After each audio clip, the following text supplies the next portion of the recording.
Feargal Whelan tiene un doctorado por la University College Dublin y ha ampliamente publicado y realizado presentaciones sobre la obra de Samuel Beckett y sobre el teatro irlandés del siglo XX. Es codirector de Samuel Beckett Summer School en el Trinity College Dublin y también ha colaborado con la compañía Mouth on Fire Theatre Company en sus representaciones anuales de Beckett en Fox Rock. Tiene capítulos en libros, entre otros escritos incluyen Staging Beckett in Ireland and Northern Ireland, Estudios Irlandeses, Beckett and Modernism, The Gate Theatre. Tiene una monografía sobre Beckett y The Irish Protestant Imagination, que están por ser publicadas en la primavera de 2019. Es miembro del consejo de la Samuel Beckett Society y es el editor de su revista The Beckett Circle. Es un investigador adjunto en Humanities Institute y en Samuel Beckett Center, Trinity College, Dublin. Los dejo con Feargal. Muchas gracias, Lucas. En principio, tengo que decir gracias a todos aquí en México, que fue una conferencia fenomenal, inolvidable. Fue un honor para mí, sobre todo, ir a una organización tan ilustre como el Seminario de Cultura Mexicana, y por eso me da muchas gracias. Gracias a todo el equipo aquí y sobre todo a el fenómena de luz, y por eso, por todo esta semana. Right.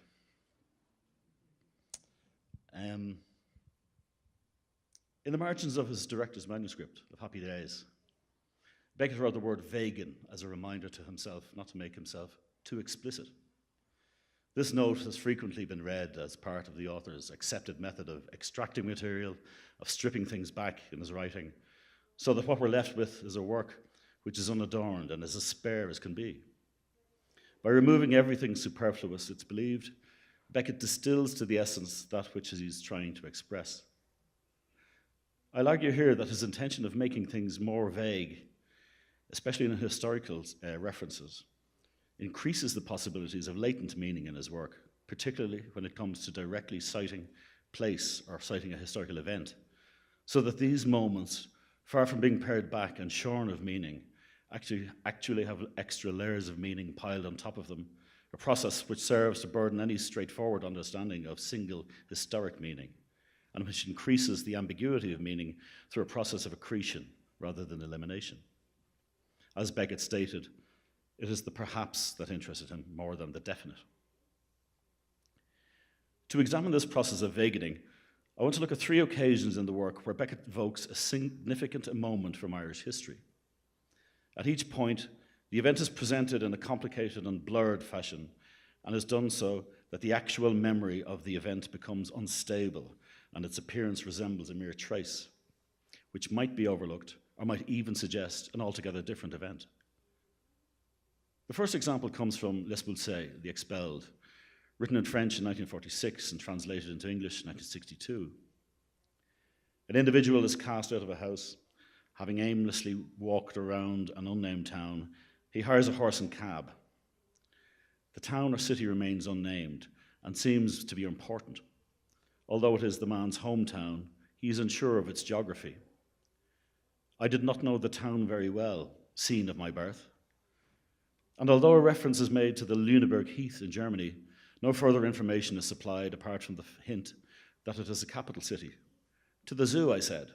It's rare for a capital to be without a zoo. This hints at a specific location. During the ride, the cab driver is heard to sing. He sang, "She is far from the land where her young hero." Those are the only words I remember. This particular song is a hugely resonant piece that evokes a significant moment in Irish history, and also comments on the nature of Irish historiographical memory. It's one of the early 19th century composers, Thomas Moore's most significant songs, and it recounts obliquely the story of Robert Emmet, the Irish revolutionary, who was executed in 1803 following an unsuccessful rebellion. Moore had been a contemporary of Emmett's at Trinity College, Beckett's alma mater. The song itself describes the life of Emmett's lover, Sarah Curran, who left Ireland in the aftermath of the execution and lived abroad almost till her death. It's a melancholy song about loss, exile, and longing, and had been hugely popular in Ireland and in Britain over the course of the 19th century. In England, Moore was the only poet who sold more copies of his work during his lifetime than his good friend Lord Byron, a superstar. The song itself had enjoyed a renewal of popularity along with the bulk of Moore's work during the Irish Literary Revival, and of course, Moore's songs are copiously referenced throughout Joyce and in Ulysses in particular. In the song, a complicated moment of Irish history is evoked, a revolution by a member of Beckett's own community, the Anglo-Irish community, and someone who was being treated as a founding father of an independent Ireland, which was at then a mere 20 years old at the time of Beckett's writing. The themes of personal loss, expulsion, and exile are evoked, so that the potential is there for a deep reading of Irish history. Yet it is vaguened by the protagonist's inability or refusal to take in the relevance. Those are the only words I remember. He also fractures the title of the song to further demonstrate the instability of that memory. The song is commonly known as She is Far from the Land, or She is Far from the Land Where Her Young Hero Sleeps, and that's what he translated when he wrote it first in French. Moore's song is a lament for the unsuccessful Irish Revolution of 1803 and for Robert Emmet. The resurrection of Emmet as a guiding spirit of the Rising in 1916 and the War of Independence of 1919 to 1921 was accompanied by nationalist Ireland, by a renaissance in Moore's songs. By evoking the tune, particularly in a misremembered, fractured way, Beckett raises the spectral traces of the struggle, but signals the detachment of the protagonist from it. Moving on to Mercier and Camier, it contains many vague references to history, some of which are highlighted by Sean Kennedy in his introduction to the Faber edition of the book. I want to revisit the piece here and examine the role of accretion and dissipation which Beckett employs.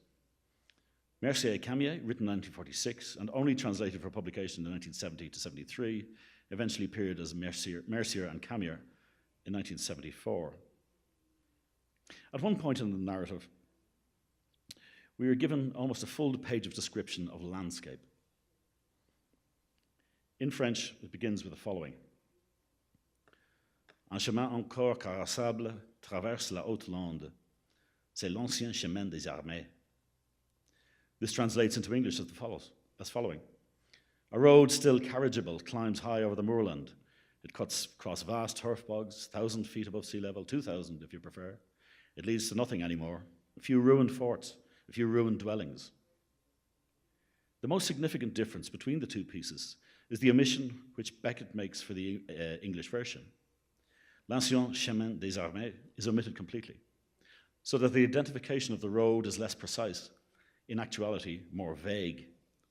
Had he left it in, he would have naturally had to include the sentence, "It was an old military road." By itself, this might not have made the scene any more identifiable, as there is no specific name put to the road, except when one realizes that one of Beckett's favorite walks, and one whose landscape very much mirrors the scenery in this piece, and also elsewhere in much of the writing, was a road which was known in Dublin, in the Dublin Mountains, as, officially, the Old Military Road. However vague an old military road might be, the Old Military Road is extremely precise. But the evocation of the precise point on the map also necessarily suggests the history of the road itself.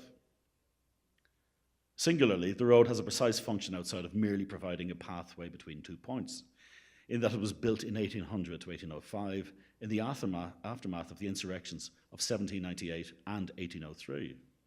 And it was designed with the sole purpose of carrying soldiers and equipment of the British Army into the areas of the Dublin and Wicklow Mountains. It was part of the subjugation policy undertaken around the time of the Act of Union between Britain and Ireland in 1801. Now it's quite apparent that Beckett wished to identify this place as the location he was describing, at least in French, but had a change of heart when it came to publishing the work in English. And yet the resonance of the background remains, more especially when we're given the description of the monument at the site. Let's check. Oh, eyes. There we go. Fine. So here's the description. "What's that cross?" said Camier. "Planted in the bog, not far from the road, but too far for the inscription to be visible, a plain cross stood. I once knew, said Mercier, but no longer. I too once knew, said Camier. I'm almost sure, but he was not sure. It was the grave of a nationalist brought here by night by the enemy and executed, or perhaps only the corpse brought here to be dumped. He was buried long after with a minimum of formality. His name was Mass, perhaps Massey. No great store was set by him then, by him now, in patriotic circles. But he still had this monument. All that, and no doubt much more, Mercier and perhaps Camier had once known, and all forgotten. There's an obvious duality in the representation of this location. As is pointed out by Sean Kennedy and Owen O'Brien, in a very precisely drawn locatable place on the military road. There we go.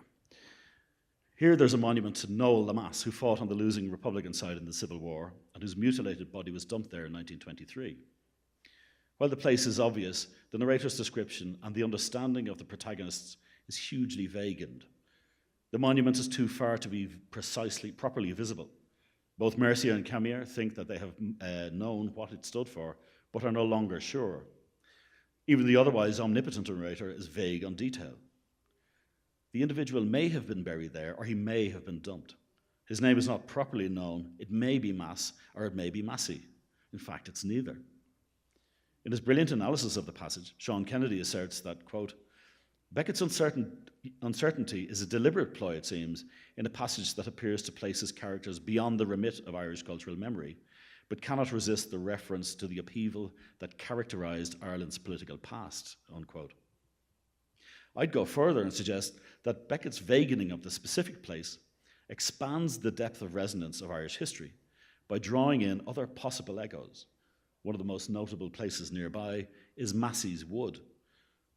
The estate belonged to the Anglo-Irish family Massey, and it contains the famous 18th century Hellfire Club, but it also evokes the Act of Union with Britain of 1801. Kennedy is correct that the violent and complicated very recent history of the Civil War and of the War of Independence and the 1916 Rising were very real impacts on Beckett at the time of writing. They had, after all, been very real impacts on his life at a crucial period in his growth. He would never have been sent to school in Enniskillen had his father not wanted him to spend time away from Dublin during the Troubles. 2 civic guards were shot on his home railway station at Foxrock. And the family had watched the city of Dublin burning during the Dublin 1916 Rising. But allied to this is the overbearing sense of national history, which had dominated political and national discourse over the same period. The Renaissance of Thomas More and the harking back through the various iterations of Irish resistance and struggle are a case in point.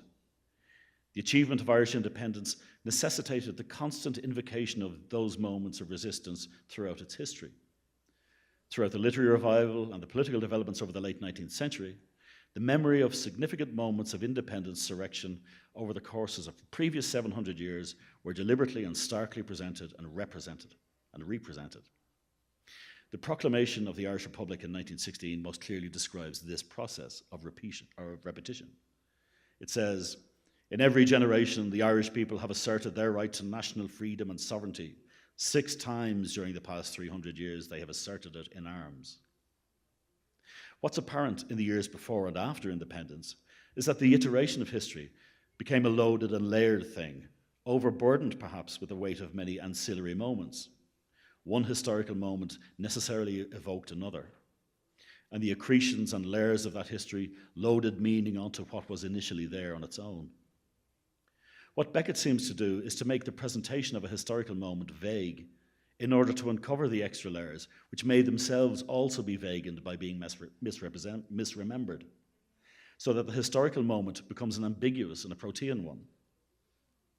It's a representation of what happened, but its reliability is dissipated by the weight of the echoes it suggests.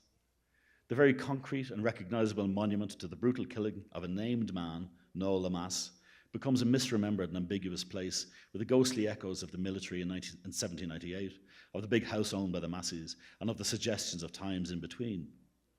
Beckett's purpose, therefore, is to vaguen Irish history so that it both forgets, as Kennedy demonstrates, but also enriches and complicates memory.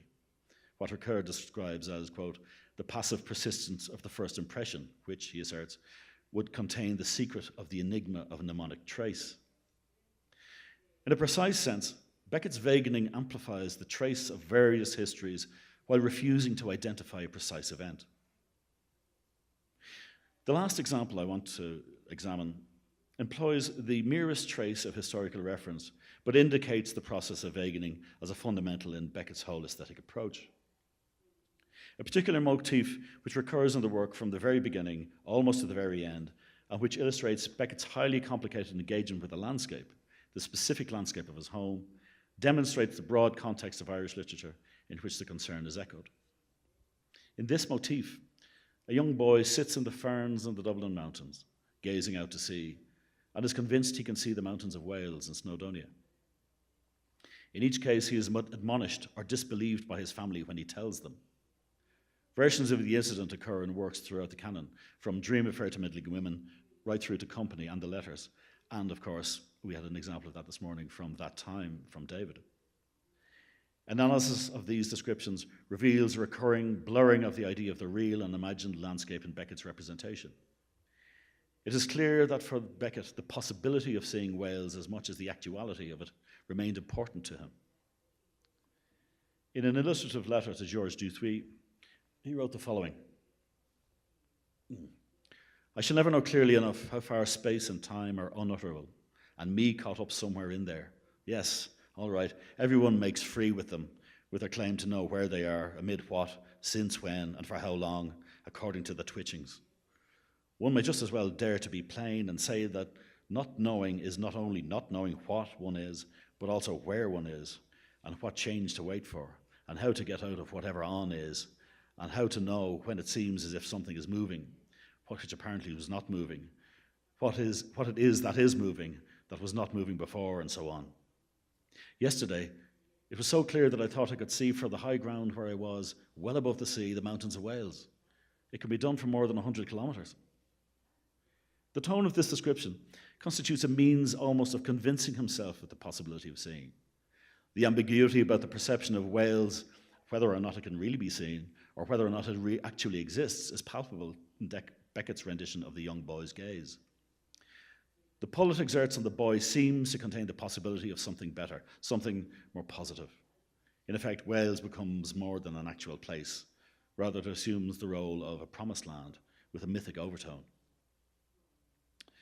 In Yellow, from More Pricks Than Kicks, Belacqua is in a nursing home undergoing a dual operation to lance a cyst on his neck and to correct a hammer toe. Unfortunately, as we know, the administration of the anaesthetic is botched and he dies. The story was composed in the couple of months after Beckett underwent the identical double operation, but from which he emerged intact.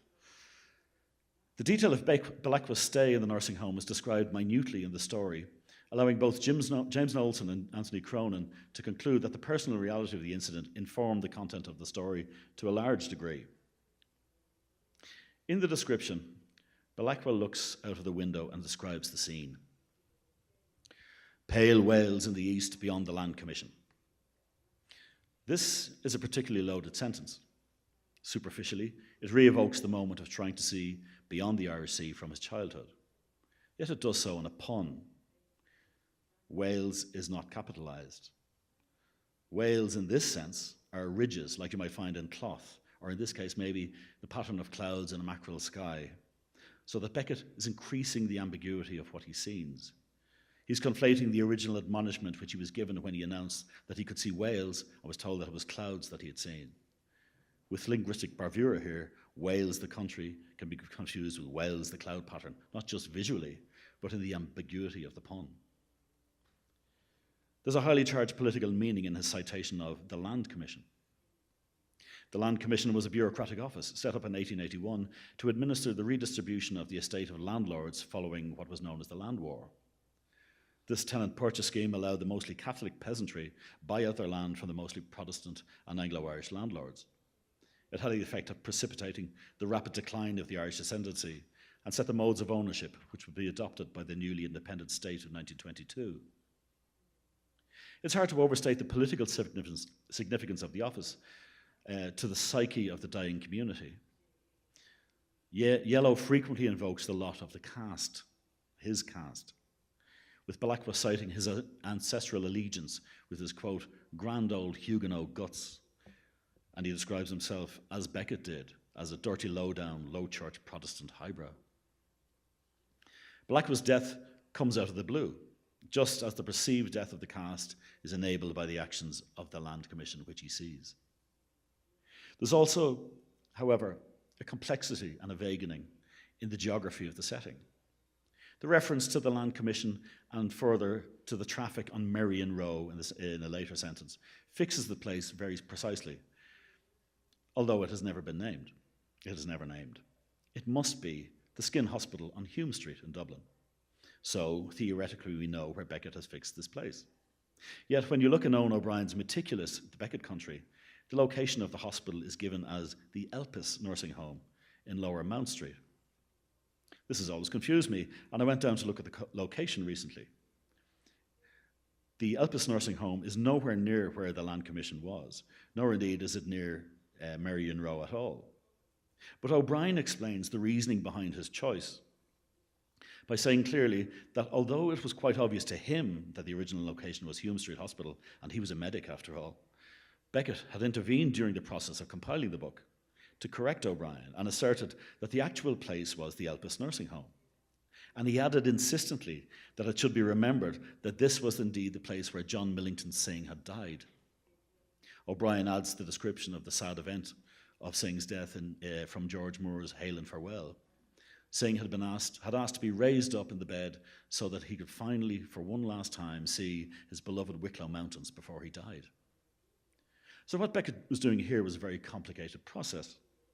He was misremembering, purposely or not, we'll never know, the place in which he set the death of Balakwa, so that he could conflate the death of his character with the death of Synge. In Beckett's mind, in the 1980s at any rate, the two places had become enmeshed, though the literal truth was not clear at all anymore. Here Beckett is deliberately vaguening the location in his prose. A place can be several places at the same time, and it can be a place that can raise echoes or resonance of historic memory without ever invoking a fixed or understandable meaning.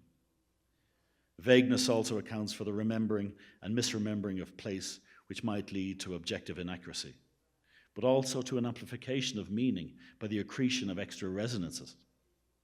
In the same way, I suggest, the haunting of the places invoked by their silent historical significance and memories provides a picture which may not be quite clear or even accurate, but which resonates with a deeper meaning.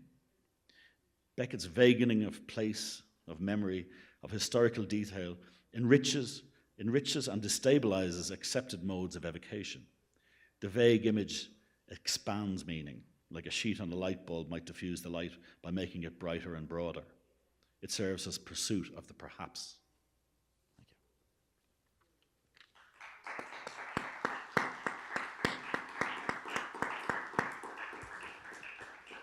Thank you very much. Abrimos el espacio para las preguntas. Any question?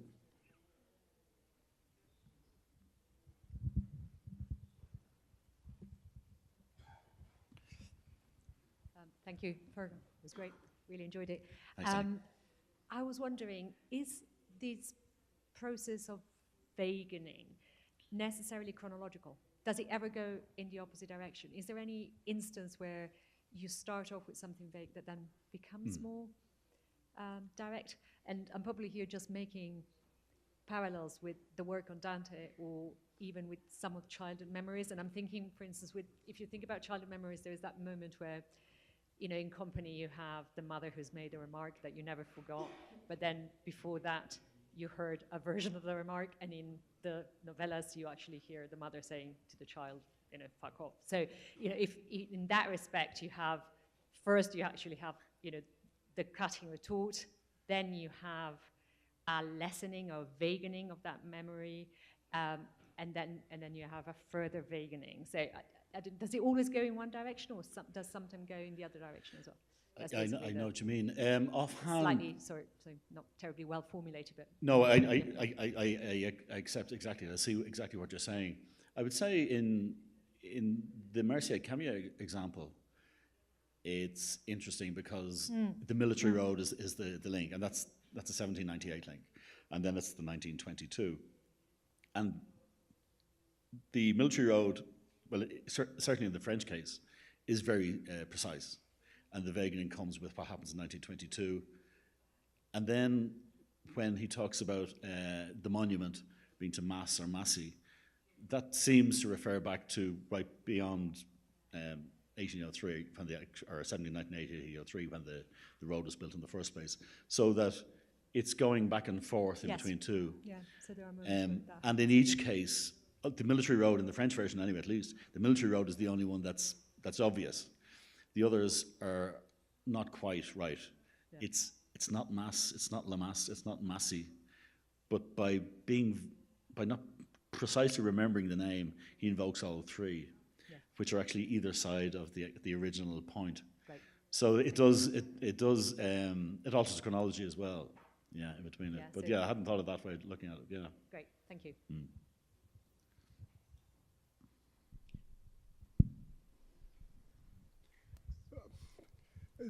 Massively interesting, and to be followed up the next time on the military road on where to Emma and so on. But it invites me to ask you to do a contrast between Joyce and Beckett about the specificity of places in Dublin, remembering but not able to actually use right now because I wasn't prepared. Notices of him writing back to people and asking whether you could see the church steeple or something or other from around the corner or wherever, and being very, very precise about exactly where the location was, compared to Beckett, who was playing fast and vaguening it, to make a better phrase than fast and loose, with a purpose, I think, that it is in honor of my friend Lucas, a poetic geography, and not a literal map geography. Now, somewhere in that labyrinth of nonsense that I'm trying to articulate here, there might be a contrast between Joyce and Beckett that might be interesting. I think there is a contrast between Joyce and Beckett, but I don't think it's precisely that.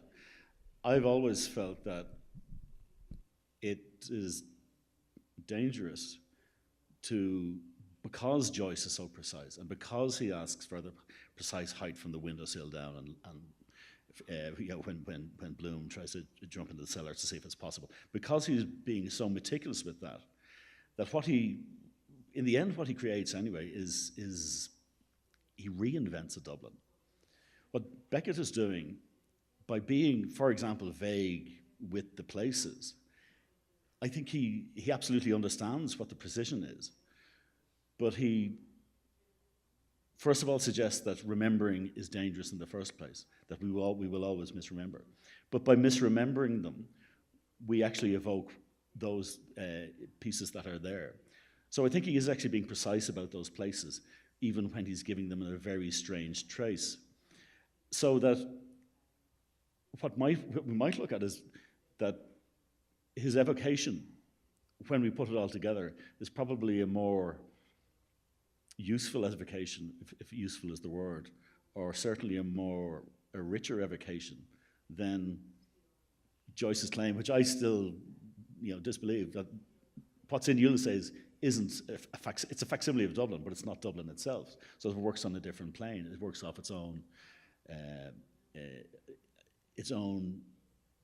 resonances, which are precisely in Joyce's head, not in anybody else's. It's an artifice, precisely what Beckett doesn't do.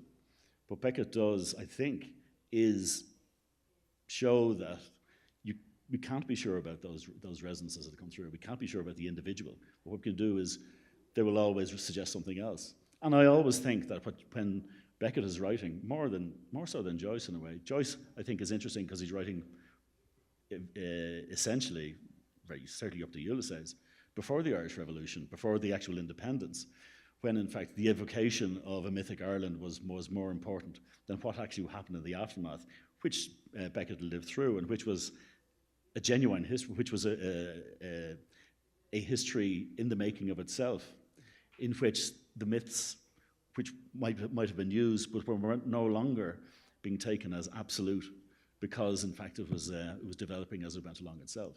So it's almost as if they're coming from two separate historical points, very close to each other. But through it, you can see the Irish independence as a moment in which this use of history becomes a different thing. And I think Beckett, although we don't like to usually cast light on it, is very sensitive to how history is working in the particular period after the Irish Revolution, that's the Irish independence. Preguntas, questions?